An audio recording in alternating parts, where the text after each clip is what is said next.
My 22F, fiance, 22M, slept in the same room as his coworker, 28F, on a work trip.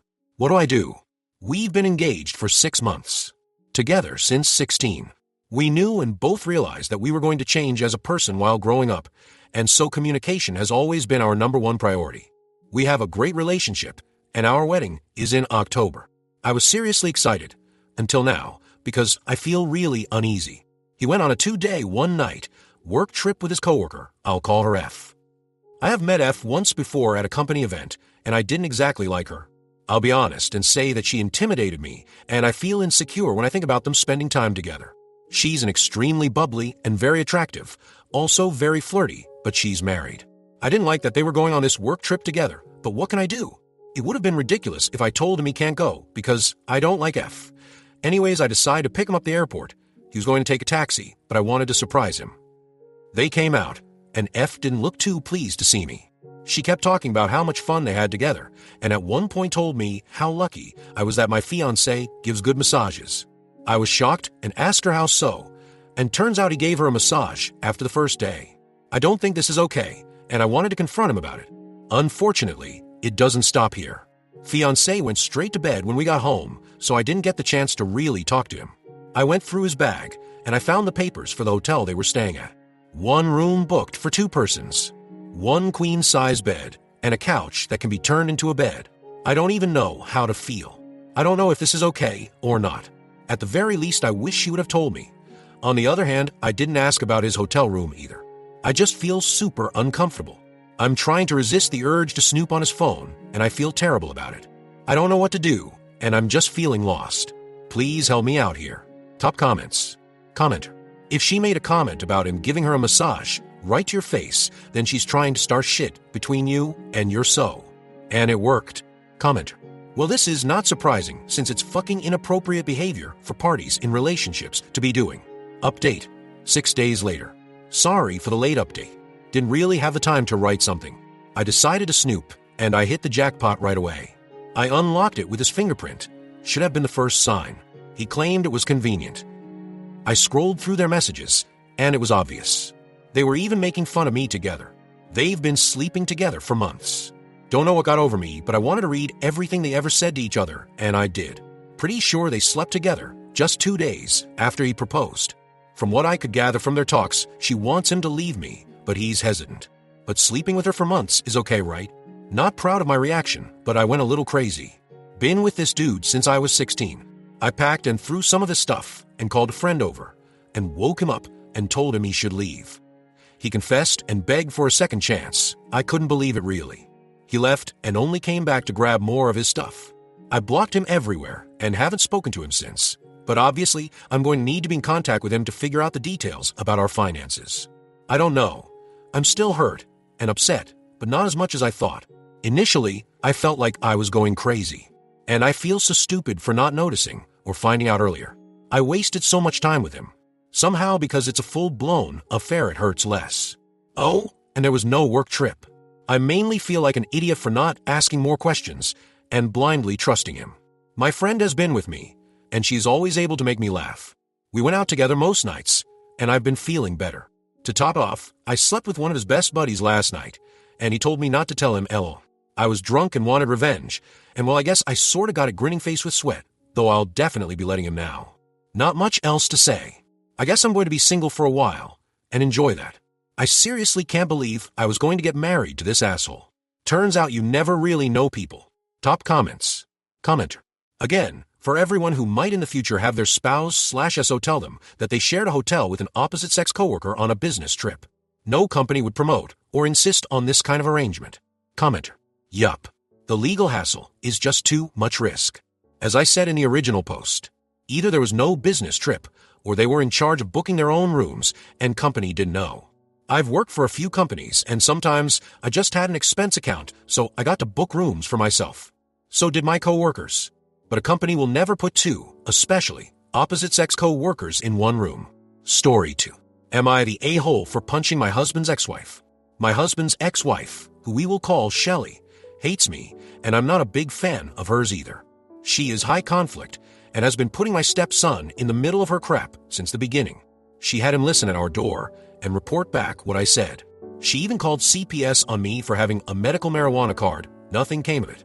She will tell anyone that will listen that I stole her family from her and I destroyed her life. My husband had been divorced from her for 8 years when I met him. I just think that backstory is important. A couple of days ago, I took our daughter, 4F, to the park in our subdivision to play. As I was pushing her on the swings, I saw Shelly pull up. I immediately grabbed my daughter and started walking back home. Shelly began to follow me and started yelling insults and threats at me. I dialed 911 and told them what was going on, so we stayed on the line. She called my daughter a half-breed, I'm black, my husband is white, and continued to follow me down the street hurling insults. I told her to leave me alone, and I've called the police. That just made her more aggressive. By that point, I was in front of my house and my garage door was up, so I told my daughter to go in the house and get her dad. I turn around and Shelly is running full speed towards me with her arm drawn back. I punched her dead in the throat. She fell on the ground and was gasping for air. I dropped to the ground to ask if she was okay, but she continued to try to swing at me as she gasped for air. The cops then arrived and put her in handcuffs because she started to fight them. They put us in separate areas and talked to us. She told them that I hit her first, but my husband was already outside, with the footage ready to show the police. They asked me if I wanted to press charges, and I said yes. This is where people are saying I'm wrong. We live in a small town and people got wind of what happened. Almost everyone is saying I'm wrong because Shelly's 5 feet 4 inches and maybe 130 pounds and I'm 5 feet 10 inches and weigh about 180 pounds and I weightlift. People are saying I should have went easier on her and I could have really hurt her. They have also said I've done enough and charges weren't necessary. Of course, my husband, my stepson, and my family are on my side, but I've gotten some nasty messages from people in my town calling me a monster and a bully. I feel like I was just defending myself, but I want some unbiased opinions because now I feel like I might have taken it too far and I'm starting to doubt myself. A. Relevant comments. Commenter 1. NTA. You were defending yourself against a physical threat and your actions were reasonable given the circumstances. Shelly's behavior was unacceptable, and she escalated the situation by following you, yelling insults, and making threats. When she charged at you with her arm drawn back, you had every right to protect yourself. Superscript 1. The criticism from people in your town seems misguided, focusing on your physical size and strength rather than the facts of the situation. The fact that Shelly is smaller than you doesn't mean you should have allowed her to attack you without defending yourself. It's also important to note that Shelly's behavior has been problematic for a long time, including putting your stepson in the middle of her conflicts and making false reports to CPS. Her actions have shown a pattern of aggression and manipulation. You did the right thing by defending yourself and pressing charges. Don't let the opinions of others make you doubt your actions. You prioritized your safety and the safety of your child, and that's something to be proud of. Commenter 2. NTA. Shelly is an idiot to try to swing on someone bigger, taller, and stronger than her. And why? Because you didn't react to her insults. Instead, you asked her to leave you alone and then called the cops. Had you not turned around and see her running toward you, ready to hit you, she could have caused you great damage. Instead, you threw one punch to keep her away. Too bad your fist is at her throat level. She should have thought that one out before she tried to attack you. Do not doubt yourself.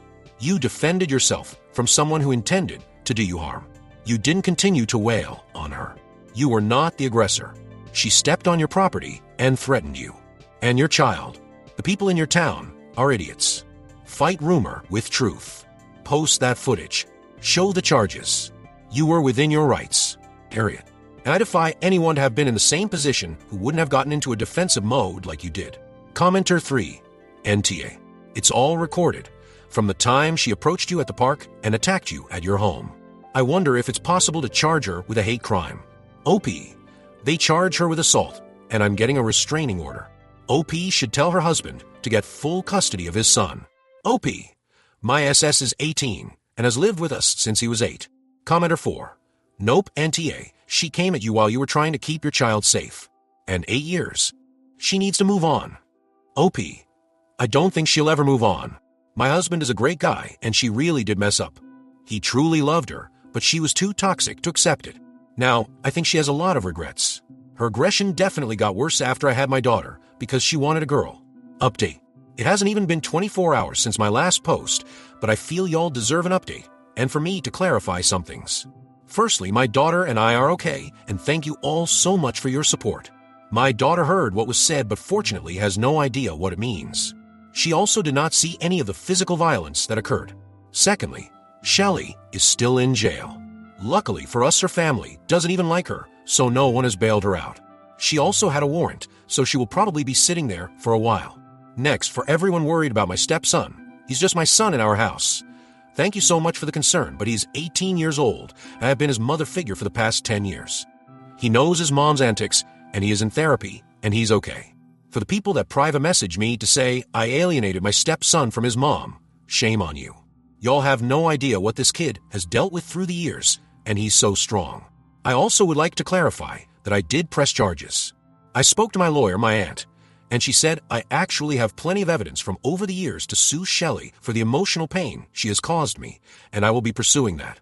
I'm going to make it hurt, so she knows that this behavior will not be tolerated. I also am in the process of getting a restraining order which will not take long at all given all the evidence.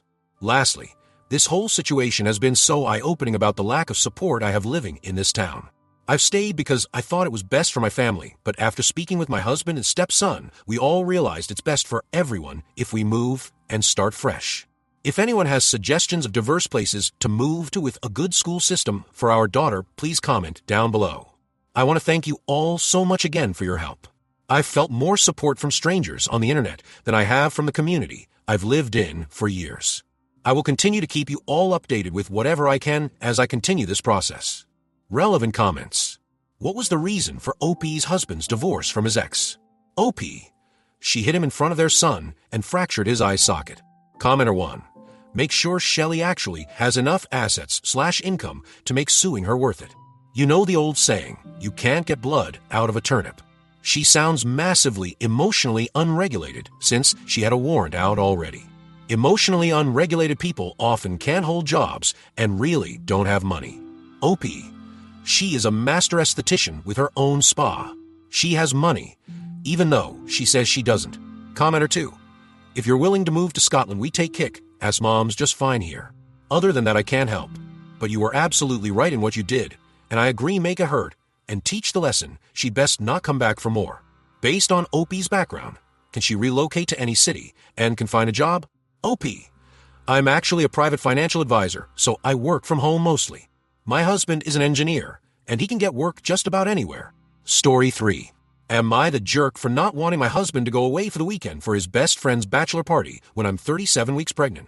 My husband's best friend got engaged, and my husband is in the wedding party. He is not the best man, but is doing most of the planning for the bachelor party. In his friend group, they usually do a golf weekend. Also, this is likely the last bachelor party in the group, as the rest of the guys are already married. However, we have a 2-year-old, and I'm currently pregnant with our second child and due on August 25th. When he started planning the bachelor party, I told him that planning something earlier in the summer would give him a higher chance of going for the full weekend. I originally framed it as not wanting to be stuck watching our toddler by myself for a full weekend in my 3rd trimester while he's out golfing, which was a mistake. I should have framed it as not wanting him to go away for a weekend so close to my due date. They finally picked a date for the bachelor weekend. It's August 8th, so I'll be almost 38 weeks pregnant and considered full term. Technically, I'll be 38 weeks the day he plans to get back. So it's about 2 weeks before my actual due date. The bachelor party will be in about 2 hours away without traffic. On previously golf weekends, he has been terrible about keeping his phone charged, and it can be hard to get in touch with him. Also, while he doesn't drink, he does smoke pot and will most likely be smoking the whole weekend. He thinks that as long as he gets someone to watch our toddler while he's gone, it's fine to go for the full weekend, 2 to 3 nights.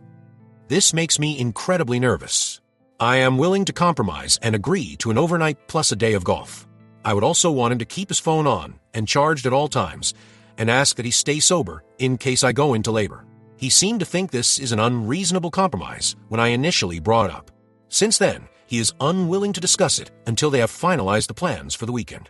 I'm of the mindset that there are very few times in our marriage where my needs/wants/desires take priority over his, but that this is one of them. So Reddit, am I the asshole for not wanting him to go to a bachelor party for 2 to 3 nights so close to my due date? Update, I tried to talk to my husband about the bachelor party and specifically asked how they arrived at that weekend. My husband said the only requirement was that every groomsman be able to attend, and that he threw out 2 dates, one in July, and the one 2 weeks before my due date. The July date didn't work for some of the groomsmen, so he picked the August date.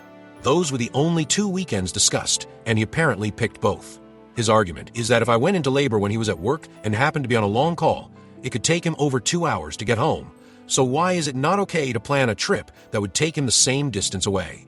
I tried to explain that there's a difference between work, where if can't get home, it's because someone is seriously injured or something's burning down, and a bachelor party. He doesn't see it that way, and just wants to be there for his friend. In his head, the due date is August 25th, and there is no chance that the baby could possibly come 2 weeks early. We didn't get a chance to discuss duration of the weekend or the possibility of not smoking before the conversation dissolved. He got pissed when I brought that he has a poor track record at keeping in touch during these things, although he was pretty angry throughout the whole conversation T-Beach. I tried to remain calm throughout the conversation, but I did cry, and I was the one to walk away first. After work today, I'm getting my son, and we're going to stay with my parents. Top comments. Comment. NH. I get that it's big ask, but his best friend is getting married, and he's only going to be 2 away. I think that as long as he keeps his phone charged and he stays sober enough to drive, it's not unreasonable that he wants to attend this event he planned. But I also get why you're nervous. Can he tentatively plan to attend and check in with your doctor to see how likely it is you're going to go into labor closer to the actual date? Comment. Doctors can guess, but are frequently wrong. Lots of women are told they'll have their baby any day now, at 36 weeks, and go overdue. Or told there's no way the baby is coming yet, and go into labor within a week. 2 hours away is unlikely to be a huge deal, but if he's drinking and has to sober up first or she has precipitous labor, he could miss the birth entirely. Second babies often come faster too. Personally, I wouldn't be willing to risk that. Commenter. NTA. The comments here are just so frustrating. Yes, OP's husband will have to make the immense sacrifice of staying sober at a bachelor party. Woe is him. How could he possibly survive? I am assuming that both parties made the decision to have another kid. In making that decision, OP has sacrificed 9 months of alcohol, getting high at parties, eating what she wants, and any number of other things. I don't care if he organized and could have planned it on another day. I don't care if it's the last bachelor party of the group. OP and the baby come first. Not just when it's easy and convenient, but all the time. If my husband went to something like this after I'd asked him not to, and he missed the birth of our child, or showed up drunk or high while I was in labor, it would be the end of my marriage. I honestly can't believe how many people are saying OP is unreasonable. If you can't stay sober for 1 weekend for your family, you have a problem. Verdict. No assholes here. Update. 5 months later. So, the bachelor party was this weekend. My husband and I ultimately decided to wait until the doctor's appointment the week before the party to make a decision. If she said baby is coming any day now, he was going to go for the day.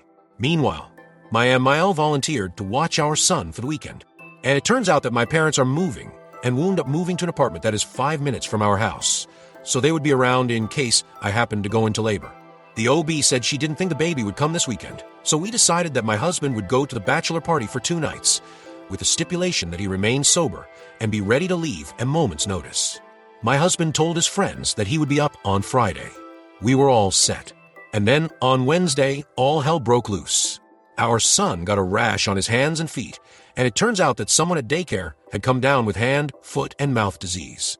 He wasn't showing any other symptoms, so we weren't sure if he actually had it, or if it was just a random rash. We decided to see how he was on Thursday. If he had a fever, I was going to get a hotel, because if I came down with it, then I could pass it to the baby, and my husband was going to have to stay home. Our son woke up fever-free on Thursday morning, so we were still all set. Then on Thursday night, my mom went to the ER with stomach pains. Turns out, she was going to need surgery. My husband was supposed to leave at 6 a.m. on Friday, but I asked him to wait until we got an update on my mom. When I called her on Friday morning, apparently she was feeling better, so the doctor told her that she might be able to go home and schedule the surgery for a later date. I gave my husband the go-ahead to leave for the bachelor party. Except then the doctor changed his mind and decided the surgery couldn't wait. My mom spent the weekend in the hospital waiting for a surgeon to be available. She finally was able to have the surgery on Sunday morning. In the meantime, I lined up a few friends just in case I happened to go into labor. My dad was also around, but had his hands full dealing with my mom and the move. So this weekend was stressful, and it felt like everything that could go wrong did. But at least the baby stayed put. My husband got to go to 2 of the 3 nights of the bachelor party. My mom's surgery went well, and our son never actually got sick. And my husband was a lot more responsive to texts than he normally is because of the whole situation with my mom. I'm just glad that my husband is home and that this weekend is finally over. TL. DR, my husband was able to go most of the bachelor party, and I didn't go into labor. But it was a very stressful weekend due to other factors. Top comments. Comment. I nearly got a panic attack reading this.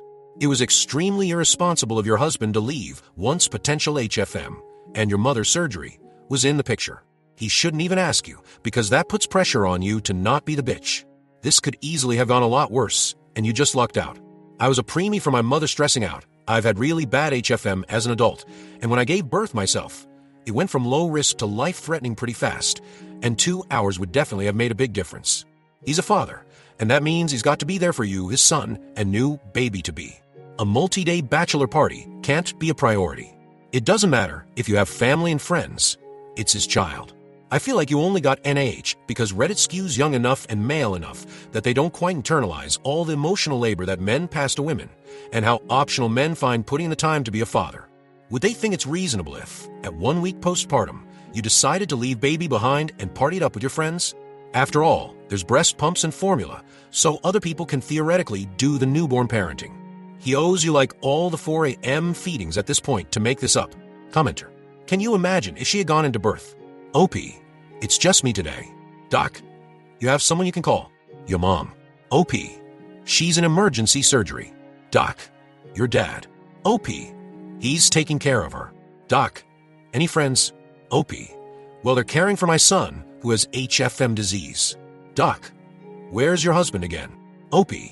See, he really wanted 2 nights with his boys. Glad it worked out, but I hope this man grows up. Comment. This could be turned into a movie. So much drama with a good ending.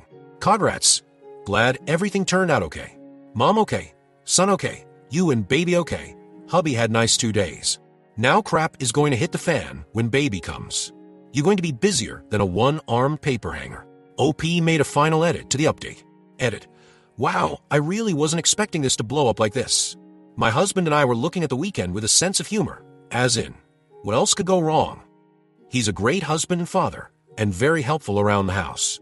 I understand that he wanted a last hurrah with the boys before the baby comes, and I thought that we did pretty well coming up with a compromise that was as stress-free as possible for everyone involved. Unfortunately, the best laid plans and all that crap. We're both just glad that he was able to have great time with his friends. No one got HFM, my mom is okay, and he did miss the baby being born.